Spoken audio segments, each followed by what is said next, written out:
Hello, hi, നമസ്കാരം. 5 seconds വ്യൂയിലേക്ക് സ്വാഗതം. ഇന്ന് 5 സെക്കൻഡ്സ് വ്യൂവിൽ ഡിസ്കസ് ചെയ്യുന്നത് ജനകീയ രാഷ്ട്രീയം, populist politics and hidden traps, കാണാക്കെണികളും. സൗജന്യത്തിന്റെ രാഷ്ട്രീയം, പ്രീണനത്തിന്റെ രാഷ്ട്രീയം, വർഗസമരം, അരാജകത്വം ആൻഡ് ആക്ടിവിസം. എങ്ങനെ ഇതെല്ലാം പോപ്പുലിസ്റ്റ് രാഷ്ട്രീയത്തിന്റെ ഭാഗമാകുന്നതും അതിനുശേഷം അത് സ്റ്റേറ്റിന് എഗെയിൻസ്റ്റ് ആയിട്ടുള്ള ഒരു യുദ്ധമായി മാറുന്നതും. ഒരു പോപ്പുലിസ്റ്റ് എപ്പോഴും ഇഷ്യൂസിനെ ഓവർ സിംപ്ലിഫൈ ചെയ്യുന്നു, ലഘൂകരിച്ച് കാണുന്നു. അതുപോലെ തന്നെ സ്വന്തം കഴിവുകളെ മാഗ്നിഫൈ ചെയ്യുന്നു, പർവ്വതീകരിച്ച് കാണുന്നു. ഈ നരേഷൻ ജനങ്ങളുടെ ഇടയിലേക്ക് അദ്ദേഹം അല്ലെങ്കിൽ ആ ഓർഗനൈസേഷൻ ബോധപൂർവം ഇറക്കി വിടുന്നത് ഒരു ക്രൗഡ് പുള്ളർ ആയി മാറാൻ വേണ്ടിയിട്ടാണ്. എക്സാമ്പിൾ, എനിക്കൊരു ദിവസം സമയം താ, ഞാൻ കറപ്ഷൻ ഒറ്റ ദിവസം കൊണ്ട് തീർത്തു തരാം. ഈ ഇഷ്യൂ ഞാൻ 1 മിനിറ്റ് കൊണ്ട് തീർക്കാം. വർഷങ്ങളും നൂറ്റാണ്ടുകളും പഴക്കമുള്ള പ്രശ്നങ്ങളെ ലഘൂകരിച്ച് കണ്ട് 1 നിമിഷം കൊണ്ട് ഞാൻ അത് തീർക്കാമെന്ന് പറയുന്നവരുടെ രാഷ്ട്രീയമാണ് പോപ്പുലിസ്റ്റ് രാഷ്ട്രീയം. പ്രീണനത്തിന്റെ രാഷ്ട്രീയം, കടം പ്രീണിപ്പിക്കാൻ വേണ്ടി മാത്രം ഉപയോഗിക്കുക. രാജ്യത്തിന്റെ ഭാവിയെക്കുറിച്ചോ സാമ്പത്തിക സ്ഥിതിയെക്കുറിച്ചോ ഒരു തെല്ല് പോലും ചിന്തയില്ലാതെ കടം പ്രീണനത്തിന് വേണ്ടി മാത്രം ഉപയോഗിക്കുക. എക്സാമ്പിൾ, ഒരു മാനദണ്ഡവുമില്ലാതെ ഒരു സെക്ഷൻ ഓഫ് ദ സൊസൈറ്റിയുടെ കടങ്ങൾ എഴുതിത്തള്ളുക. കോടിക്കണക്കിന് ലക്ഷം കോടി രൂപ എഴുതിത്തള്ളുക. കടമെടുത്തുകൊണ്ട് വരുമാനത്തെക്കുറിച്ച് ചിന്തിക്കാതെ കടമെടുത്തുകൊണ്ട് ഒരു സെക്ഷൻ ഓഫ് ദ സൊസൈറ്റിക്ക് വേണ്ടി മാത്രം അത് ചെലവഴിക്കുക. വരുമാനം ഉണ്ടാകുമോ എന്ന് കണക്കാക്കാതെ അൺപ്രൊഡക്റ്റീവ് ആയിട്ടുള്ള ഏരിയകളിൽ പോപ്പുലിസ്റ്റ് ആയിട്ടുള്ള കാര്യം എന്നുകൊണ്ട് മാത്രം ചെലവഴിക്കുക. അധികാരത്തിൽ വന്നിരുന്നു കൊണ്ട് സമരം ചെയ്യുന്ന നേതാവായി മാറുക. അധികാരത്തിൽ ഇരുന്നു കൊണ്ട് സ്വന്തം രാജ്യത്തിനെതിരെ സമരം ചെയ്യുക. രാജ്യത്തിനെ സ്റ്റാൻഡ് സ്റ്റിൽ ആക്കുക, നിശ്ചലാവസ്ഥയിലാക്കി കളയുക അധികാരത്തിൽ ഇരുന്നു കൊണ്ട്. സമൂഹത്തിന്റെ ഇടയിൽ തീക്ഷ്ണമായി നിലനിൽക്കുന്ന ഫോൾട്ട് ലൈൻസ് അതിനെ ഊതിപ്പെരിപ്പിക്കുക, എന്നും സജീവമായി നിലനിർത്തുക. ജനങ്ങളുടെ ഇടയിലുള്ള അന്തഛിദ്രത്തെ എന്നും ലൈവായി നിലനിർത്തുക. ഒരു ആക്ടിവിസം അനാർക്കിസമായി മാറ്റുക, അരാജകത്വത്തിലേക്ക് മാറ്റി സ്വന്തം രാജ്യത്തിന്റെ ഇൻസ്റ്റിറ്റ്യൂഷൻസിനെ, പ്രൗഢഗംഭീരമായ ഇൻസ്റ്റിറ്റ്യൂഷൻസിനെ ഡീഗ്രേഡ് ചെയ്യുക. ഈ ഓൺസ്ലോട്ട് എല്ലാം, ഈ കടന്നാക്രമണങ്ങളെല്ലാം പോപ്പുലിസ്റ്റ് മെഷേഴ്സ് എന്ന രീതിയിൽ, എന്ന ഭാവേന ചെയ്യുന്നതെല്ലാം രാജ്യ താല്പര്യത്തിന് എഗെയിൻസ്റ്റ് ആണ്, നാഷണൽ നരേറ്റീവിന് എഗെയിൻസ്റ്റ് ആണ് അവർ ചെയ്യുന്നത്. അവർക്ക് ആഗ്രഹം ജനങ്ങളെ ഒരു ബോക്സിലാക്കി നിർത്തുക. നീ ഈ സമൂഹത്തിൽപ്പെട്ടവൻ, നീ ഈ ക്ലാസ്സിലുള്ളവൻ, നീ ഈ ക്രീഡാണ്, നീ ഈ റിലീജിയനാണ് എന്ന രീതിയിൽ ജനങ്ങളെ വേർതിരിച്ച് കാണുക. ജനങ്ങളെ പല തട്ടിൽ വേർതിരിച്ച് കാണുന്നവന്റെ രാഷ്ട്രീയത്തിന്റെ പേരാണ് പോപ്പുലിസ്റ്റ് രാഷ്ട്രീയം.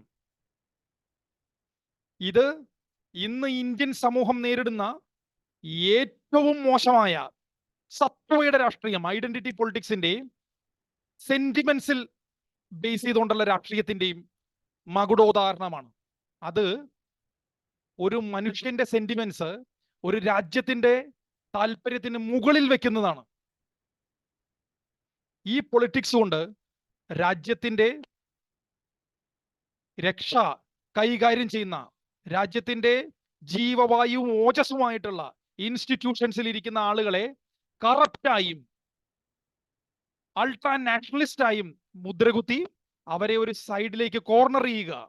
അതുവഴി ആ ഇൻസ്റ്റിറ്റ്യൂഷൻസിന്റെ പ്രവർത്തനങ്ങളെ ഇല്ലായ്മ ചെയ്യുക.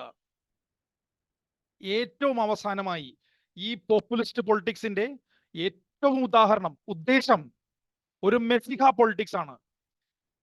സ്വയം ഒരു മെസ്സിഹായി അവരോധിച്ചുകൊണ്ട് മറ്റുള്ള ജനങ്ങളുടെ മുഴുവൻ മനസ്സിൽ ഒരു ഡിസ്ബിലീഫ് ഉണ്ടാക്കുക, കോൺഫിഡൻസ് ഇല്ലാതാക്കുക.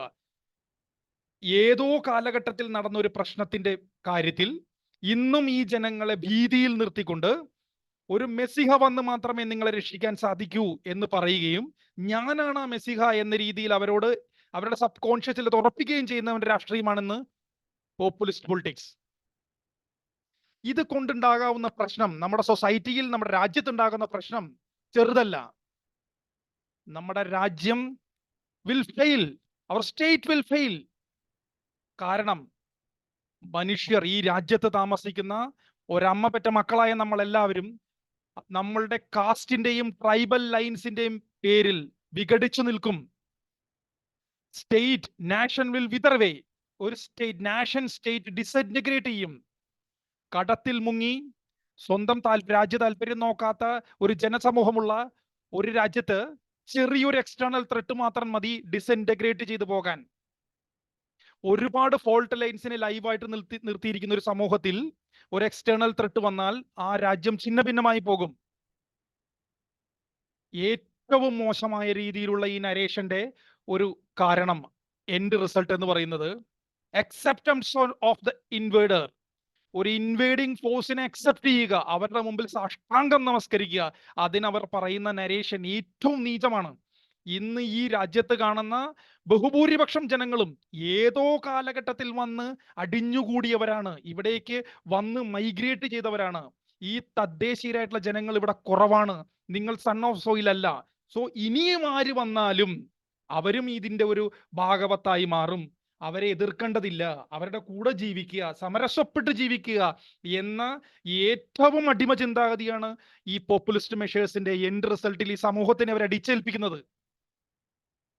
രാജ്യ താല്പര്യത്തിന് ഈ സമൂഹത്തിൽ ഏറ്റവും കൂടുതൽ ശക്തി, ഒരു സമൂഹത്തിന്റെ ഉള്ളിൽ രാജ്യസ്നേഹം ഉണ്ടാക്കാവുന്ന എന്തൊക്കെ കാര്യങ്ങൾ, ഒരു സമൂഹത്തിന് സെൽഫ് ബിലീഫ് ഉണ്ടാക്കാവുന്ന, കോൺഫിഡൻസ് ഉണ്ടാക്കാവുന്ന എന്തൊക്കെ കാര്യങ്ങളെയും ഡീഗ്രേഡ് ചെയ്യുക, ഡൗൺഗ്രേഡ് ചെയ്യുക, അവനിൽ വിശ്വാസമില്ലാത്തവനാക്കി മാറ്റുക. സ്വന്തം ബ്ലഡ് ലൈനിൽ ഒരു വീക്ക്നെസ് ഉണ്ട്, എനിക്ക് ഇൻഹെറിറ്റന്റ് ആയിട്ട് എനിക്കൊരു വീക്ക്നെസ് ഉണ്ട് എന്ന കാര്യത്തിൽ അവനെ കൊണ്ട് ബിലീവ് ചെയ്യിപ്പിക്കുക. ജനസമൂഹത്തെ ഒരു സെക്കൻഡറി ക്ലാസ് ആണ് ഞാൻ എന്ന കാര്യത്തിൽ ബിലീവ് ചെയ്യിപ്പിക്കുക.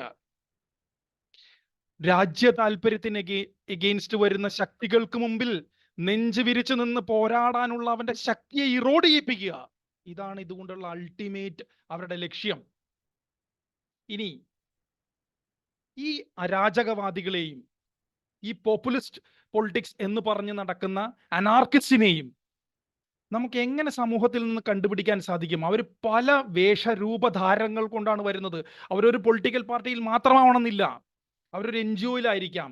പക്ഷെ അവർ വിഭാവനം ചെയ്യുന്ന ലക്ഷ്യം ആന്റി നാഷണൽ ആണ്, അതൊരു അജണ്ടയുടെ ഭാഗമാണ്. എങ്ങനെ കണ്ടുപിടിക്കാം അവരെ? നമുക്ക് അവരെ കണ്ടുപിടിക്കാനായിട്ടുള്ള 1-2 കാര്യങ്ങൾ.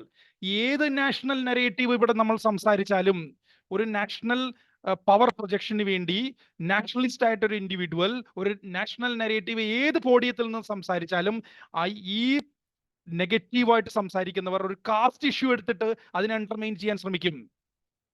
റിലീജിയസ് അപ്പീസ്മെന്റ് അവരവരുടെ വജ്രായുധമായിട്ട് ഉപയോഗിക്കും. നാഷണൽ നരേറ്റീവിന് മുകളിൽ ഒരു റിലീജിയസ് കോസ് കൊണ്ട് വെക്കാനായിട്ട് ശ്രമിക്കും. ഒരു section of the society undermine ചെയ്യപ്പെടുന്നു, അവരുടെ ബിലീഫ് നഷ്ടപ്പെട്ടു പോകുന്നു, അതുകൊണ്ട് ഈ നാഷണൽ നരേറ്റീവിന് മുകളിലാണ് ഇത് എന്ന രീതിയിൽ എപ്പോഴും സംസാരിച്ചു കൊണ്ടിരിക്കുന്നു.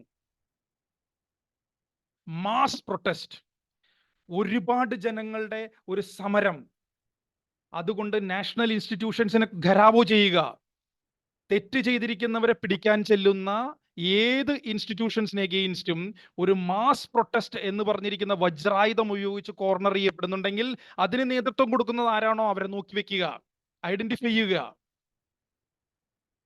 ഒരു സെക്ഷൻ ഓഫ് ദ സൊസൈറ്റി ചെയ്യുന്ന എല്ലാ ഇല്ലീഗൽ ആക്ടിവിറ്റിയെയും, അത് എത്ര ഹീനമായിക്കോട്ടെ, അതിനെ ഒരു സാമൂഹിക കാരണം കൊണ്ട് ജസ്റ്റിഫൈ ചെയ്യാൻ ശ്രമിക്കുക. ഒരു കള്ളക്കടത്ത് നടത്തുന്ന കാര്യം ഒരു പ്രത്യേക സൊസൈറ്റിയാണ് ചെയ്യുന്നതെങ്കിൽ അതൊരു സാമൂഹിക കാരണം കൊണ്ടാണ് ഉണ്ടാകുന്നത്, സാമ്പത്തിക അടിസ്ഥാനം കുറഞ്ഞത് കൊണ്ടിട്ടാണ് ഉണ്ടാകുന്നത് എന്നുള്ള ഏറ്റവും ശിഥിലമായ കാരണങ്ങൾ കൊണ്ട് അതിനെ ജസ്റ്റിഫൈ ചെയ്യാൻ ശ്രമിക്കുക. ഇതാരാണോ ചെയ്യുന്നത്, they have some agenda. ഇവർക്കെതിരെ സമൂഹത്തിൽ നിന്നോ അഥവാ നാഷണൽ ഇൻസ്റ്റിറ്റ്യൂഷൻസിൽ നിന്നോ എന്തെങ്കിലും പ്രവർത്തികൾ ഏറ്റെടുത്താൽ അല്ലെങ്കിൽ ഒരു ആക്ഷൻ അവർക്കെതിരെ ചെയ്താൽ വിദേശ രാജ്യങ്ങളിൽ ഇരിക്കുന്ന രാഷ്ട്രങ്ങളും അവിടെ വർക്ക് ചെയ്യുന്ന പവർഫുൾ ആയിട്ടുള്ള NGOസും ആക്ടിവിസ്റ്റും ഇവർക്ക് വേണ്ടി വാതോരാതെ സംസാരിക്കാൻ വേണ്ടി വരും. ഇന്ത്യയുടെ ഉള്ളിലുള്ള ആഭ്യന്തര കാര്യത്തിന് അഗേൻസ്റ്റ് അവർ സംസാരിക്കാനായിട്ട് വരും. ഈ കാറ്റഗറിയിൽ ഏതെങ്കിലും പ്രവർത്തികൾ, ഏതെങ്കിലും NGOസോ ഇൻസ്റ്റിറ്റ്യൂഷൻസോ ഇൻഡിവിജ്വൽസോ വരുന്നുണ്ടെങ്കിൽ അവരെ ഐഡന്റിഫൈ ചെയ്ത് അവരെ അനാർക്കിസ്റ്റ് ആണ് എന്ന് രാജ്യസ്നേഹമുള്ളവർ മനസ്സിലാക്കുക. ഇവരെ കൗണ്ടർ ചെയ്യാനുള്ള കുറച്ച് കാര്യങ്ങൾ വളരെ ലിമിറ്റഡ് ആണ്. പക്ഷെ അവൈലബിൾ ആയിട്ടുള്ള കാര്യങ്ങൾ എന്താന്ന് വെച്ചാൽ, ഒരു ഇൻസ്റ്റിറ്റ്യൂഷന് ഇവരെ കൗണ്ടർ ചെയ്യാൻ ഇമ്മീഡിയറ്റ്ലി സാധിക്കില്ല. ഷോർട്ട് ടേമിൽ ഇൻഡിവിജ്വൽസിന് മാത്രമേ ഇവരെ കൗണ്ടർ ചെയ്യാനായിട്ട് സാധിക്കുള്ളൂ. You and me are the foot soldiers for our country. രണ്ടാമത്, നമ്മൾ ഈ ഐഡിയോളജി പ്രൊപ്പഗേറ്റ് ചെയ്യുന്ന ആരെയും നിങ്ങൾ കണ്ടാൽ അവരല്ല ഇതിന്റെ ബ്രെയിൻ. അവർ വെറും കൂലിപ്പടയാളികൾ മാത്രമാണ്. National integration, national narrative, national improvement, national development, അതിന്റെ ആവശ്യകതയെക്കുറിച്ചും അത് നടക്കുന്ന ഡെവലപ്മെന്റ്സിനെ കുറിച്ചും അവരോട് സംസാരിക്കാൻ പോയിട്ട് കാര്യമില്ല. ഒരിക്കലും ഒരു സ്ട്രോങ് നാഷണൽ നെറേറ്റീവ് അവർക്ക് ഡൈജസ്റ്റ് ആവില്ല, അവർ അംഗീകരിക്കില്ല. ഏതെങ്കിലും ഒരു സാഹചര്യത്തിൽ ഒരു റെസിസ്റ്റൻസ് അവർ ഫേസ് ചെയ്താൽ, ഒരു ബുദ്ധിയുള്ളവനിൽ നിന്നോ ഒരു നാഷണലിസ്റ്റിൽ നിന്നോ അവരൊരു ആശയ റെസിസ്റ്റൻസ് കണ്ടാൽ, അന്ന് സ്വന്തം ജാതിയുടെയോ വർഗത്തിന്റെയോ മതത്തിന്റെയോ നിഴലിൽ പോയി ഓടി ഒളിച്ചിരിക്കും അവർ. അവിടെ നിന്ന് ഒരു ശിഖണ്ഡിയെ പോലെ യുദ്ധം ചെയ്യും. ഒരുപാട് ബ്ലഡും ഫ്ലഷും എന്നും ആഗ്രഹിക്കുന്ന ഒരു വത്സരനെ പോലെ, ഒരു ശിഖണ്ഡിയെ പോലെ അവർ അവിടെ യുദ്ധം ചെയ്യും. അവരെ ഒരു വോട്ടിൽ, നമ്മൾ ഇലക്ഷനിൽ വോട്ട് ചെയ്ത് തോൽപ്പിക്കുന്നത് കൊണ്ടട്ടോ, ഒരു ആർഗ്യുമെന്റ്സിൽ നാഷണൽ നെറേറ്റീവ്സിന്റെ ഇമ്പോർട്ടൻസ് പറഞ്ഞു കൊടുത്ത് തോൽപ്പിക്കുന്നതുകൊണ്ടട്ടോ അവരിൽ പരാജയം ഉണ്ടാകില്ല. നമ്മൾ ശ്രമിക്കേണ്ടത് national comprehensive soft and hard power improve ചെയ്യാൻ. നമ്മളാലാവുന്ന എന്തൊക്കെ ചെയ്യാമോ അതെല്ലാം ചെയ്യുക. സ്വയം എഡ്യൂക്കേറ്റ് ചെയ്യുക, സൊസൈറ്റിയെ എഡ്യൂക്കേറ്റ് ചെയ്യുക, നിങ്ങളുടെ കൺട്രിയിലേക്ക് കോൺട്രിബ്യൂട്ട് ചെയ്യുക. നിങ്ങളുടെ കുട്ടികളെ വിദ്യാസമ്പന്നരാക്കി മാറ്റി അവരെ നാഷണലിസ്റ്റ് ആയിട്ട് വളർത്തുക. ഇതാണ് അൾട്ടിമേറ്റ് സൊല്യൂഷൻ. ഒരു ആർഗ്യുമെന്റിൽ വിജയിച്ചുകൊണ്ടിട്ടോ ഒരു ഇലക്ഷനിൽ തോൽപ്പിച്ചുകൊണ്ടിട്ടോ അവര് പിന്മാറില്ല. കാരണം അവർക്ക് ബെനഫിഷ്യൽ ആണ്. അവർ ഇലക്ഷൻ തോൽവിക്ക് വേണ്ടി വന്നിരിക്കുന്നവരല്ല, അവർ ഈ നാഷനെ നശിപ്പിക്കാൻ വന്നിരിക്കുന്ന ഒരു ഫോഴ്സിന്റെ ഭാഗമായിട്ട് നടക്കുന്നവരാണ്. ഒരു റിയൽ നാഷണലിസ്റ്റ് ആയിട്ട് ഈ രാജ്യത്ത് നിന്ന് നമ്മൾ വർക്ക് ചെയ്താൽ നമുക്ക് ഭഗവാന്റെ ഒരുപാട് അനുഗ്രഹം ആവശ്യമുണ്ട്. കാരണം ഒരു വളരെ വലിയ ത്രട്ടായിരിക്കും ഒരു നാഷണലിസ്റ്റ് ഫേസ് ചെയ്യേണ്ടി വരുന്നത്. ഏറ്റവും വലിയ സ്ലോഗൻ ഒരു പോപ്പുലിസ്റ്റിന്റെ വായിൽ നിന്ന് വരുന്നത്, നിങ്ങൾ എങ്ങനെ കൗണ്ടർ ചെയ്യും? നിങ്ങൾ മതത്തിലേക്ക് വളരുമ്പോൾ ഞാൻ മനുഷ്യനിലേക്ക് പടരുന്നു എന്ന വാക്കിനെ കൗണ്ടർ ചെയ്യുന്നവൻ ഒറ്റപ്പെട്ടു പോകും. അവനെ ഫാസിസ്റ്റ് ആയിട്ടും നാർസിസ്റ്റുമായിട്ട് ലേബൽ ചെയ്ത് ഒരു വേട്ടപ്പട്ടിയെ പോലെ ഇവർ നിങ്ങളെ വേട്ടയാടും. നിങ്ങളെ they will degrade you. അവര് നിങ്ങൾക്കെതിരെ ഒരു യുദ്ധം പ്രഖ്യാപിക്കും. നിങ്ങളെ സിംഗിൾ ഔട്ട് ചെയ്ത് എൻറ്റയർ ആന്റി നാഷണൽ ഇക്കോസിസ്റ്റം നിങ്ങൾക്ക് എഗെയിൻസ്റ്റ് വരും. ദൈവം മാത്രമേ ആ സാഹചര്യത്തിൽ നിങ്ങളെ സഹായിക്കാനായിട്ട് ഉണ്ടാവുള്ളൂ. കാരണം നല്ല മനുഷ്യർ ഒരിക്കലും സംഘടിതരായി പ്രവർത്തിക്കുന്നില്ല. രാജ്യ താല്പര്യത്തിന് എഗെയിൻസ്റ്റ് ആയിട്ട് നിൽക്കുന്ന ആന്റി നാഷണൽ ശക്തികൾ എന്നും ഒറ്റക്കെട്ടായിട്ടാണ് പ്രവർത്തിക്കുന്നത്. കാരണം അവർക്ക് അതിൽ ബെനിഫിറ്റ് ഉണ്ട്, മോണിറ്ററി ബെനിഫിറ്റ് ഉണ്ട്. അൺകണ്ടീഷണൽ ആയിട്ട് സ്വന്തം രാജ്യത്തെ സ്നേഹിക്കുക. നിങ്ങളുടെ രാജ്യത്തിന് വേണ്ടി നിങ്ങൾ പോരാടുന്ന ഓരോ നിമിഷത്തിലും നിങ്ങൾ ചെറിഷ് ചെയ്യുക. കാരണം ഏത് നെക്സ്റ്റ് സെക്കൻഡിലാണ് നിങ്ങൾ ഇൻകപ്പാസിറ്റേറ്റ് ആയി പോകുന്നതെന്ന് നിങ്ങൾക്ക് അറിയാൻ സാധിക്കില്ല.